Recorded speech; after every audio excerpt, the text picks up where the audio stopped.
Ысык Көл облусунун Сарыой айылындагы Асыл пансионаты Билим берүү жана Илим министрлигинин балансына берилди. Мындай чечим өкмөттө 1 ай мурда кабыл алынган. Августта мугалимдердин биринчи тобу эс алууга барат.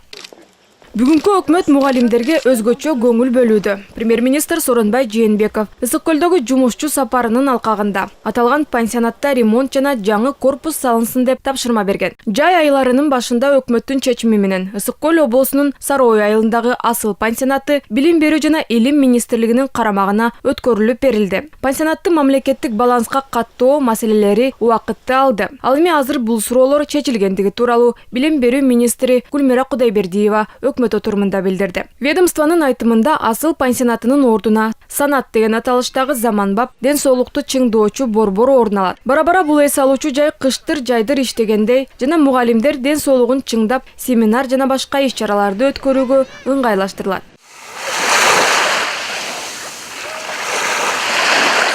Функциясы биринчиден ушу биздин мугалимдерге эс алуу үчүн, андан тышкары жана ден соолук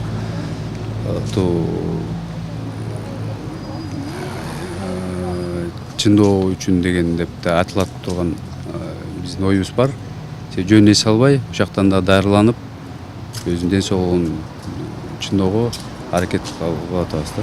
Кадырбек Сыдыкбаев оңдоо иштерин жүргүзүүгө тендерди уталган компаниянын директору. Алдыдагы жасай турган жумуштарга көз чаптырууда. Эшик терезелер алмаштырылып, айрым жерлерди сырдап түздөөчү иштер бар. Бирок ремонт абдан көп убакытты деле талап кылбайт. Башкысы пайдалуу бекем. Оңдолгондон кийин таанылгыс болуп калаарын айтат. Ички отделка жумуштарын баарын тең бүгүнкү күнүн требованиясы менен жакшынакай жасап, евроремонт кылып туруп ичин баарын тең бүтүрүш керек да, сырткы фасадтарын баарын тең өзгөртүп, башкача кылышыбыз керек болот да, жаңыртыпчы. Пансионаттын ремонтуна жана жаңы корпусту курууга республикалык бюджеттен 377 миллион сом бөлүндү. Анын ичинде эс алуучу жайдын жээкке жакын аймагы да жаңыланышы керек. Жаңы пирс жана куткаруучуларды жайлаштыруучу чакан курулуш. Андан тышкары 5 кабаттуу ден соолукту чыңдоочу борбор курулат. Мугалимдердин биринчи тобу ушул жылдын августунда эс алып кетсин деп, учурда курулушчулар алгачкы 4 жатак үйдүн капиталдык ремонтун баштап жатышат. Мунун ичинде азыр биз бардыгын